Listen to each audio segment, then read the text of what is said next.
Почитуван Джафери, колеги пратеници, би сакал една работа да соопштам тука. Не се случува прв пат на председател на матично работно тело од ВМРО ДПМН, кога доаѓа, по наредба на еден службеник, кој што вие, господина Джафери, добро го познавате и секојдневно комуницирате со него, архивата да одлучува дали ќе го архивира, ќе го прими или нема да го прими тоа писмо и дали ќе го проследи или нема да го проследи до наведената друга комисија или државна институција.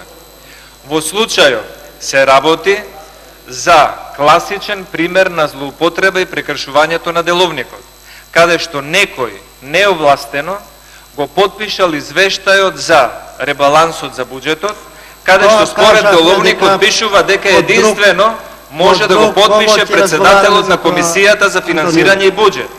И таа доставува писмо за да ви укаже дека е направено такво неовластено подпишување од неовластен пратеник, кој што не е председател на Комисијата за финансирање и буџет, и еден партиски човек, службеник во собранието, ја претвора архивата во партиска архива на СДСМ и на ДУИ.